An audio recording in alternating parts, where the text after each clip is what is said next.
ನಮಸ್ಕಾರ ರೀ ಎಲ್ಲರಿಗೆ ಸರೋಜಾಸ್ ಕಿಚನ್ಗೆ ಸ್ವಾಗತ. ಇವತ್ತು ನಾವು ಮಾಡಾಕುಂತೀವಿ ಉತ್ತರ ಕರ್ನಾಟಕ ಸ್ಪೆಷಲ್ ಚುನ್ಮರಿ ಚೂಡ. ಇದಕ್ಕೆ ಏನೇನು ಬೇಕಂದ್ರೆ ಫಸ್ಟಿಗೆ ಚುನ್ಮರಿ ತೊಗೋಬೇಕು.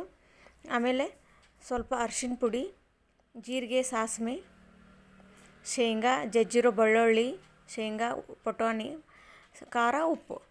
ಇಲ್ಲಿ ಎಣ್ಣೆ ಕಾಯಕ್ಕಿಟ್ಟು ನಾನು ಇದಕ್ಕೆ ಜೀರಿಗೆ ಸಾಸಿವೆನ ಹಾಕ್ಕೋಬೇಕು. ಅದು ಚಟಾಪಟ ಅಂತ ಸಿಡಿದ ಮ್ಯಾಗ ಸ್ವಲ್ಪ ಶೇಂಗಾ ಹಾಕ್ಕೋಬೇಕು. ನೀವು ಶೇಂಗಾ ಜಾಸ್ತಿ ಇಷ್ಟಪಡೋರಿದ್ರೆ ಸ್ವಲ್ಪ ಜಾಸ್ತಿನೇ ಹಾಕ್ಕೊಳ್ಳಿ. ಬೆಳ್ಳುಳ್ಳಿ ಹಾಕ್ಕೋಬೇಕು ಫಸ್ಟಿಗೆ, ಆಮೇಲೆ ಶೇಂಗಾ ಹಾಕ್ಕೋಬೇಕು. ಆಮೇಲೆ ಹುರುಗಡ್ಲೆ ಅಂದರೆ ಪುಟಾಣಿನೂ ಹಾಕ್ಕೊಂಡು ಸ್ವಲ್ಪ ಕೈ ಆಡಿಸ್ಬೇಕು. ಶೇಂಗಾ ಕೆಂಪಗಾಗಬೇಕು ಅವು. ಆಮೇಲೆ ಅದಕ್ಕೆ ಸ್ವಲ್ಪ ಅರಿಶಿನ ಪುಡಿ, ಖಾರ, ನಿಮ್ಮ ಖಾರ ಜಾಸ್ತಿ ಇಷ್ಟಪಡೋರು ಇನ್ನೂ ಸ್ವಲ್ಪ ಹಾಕ್ಕೋಬೋದು.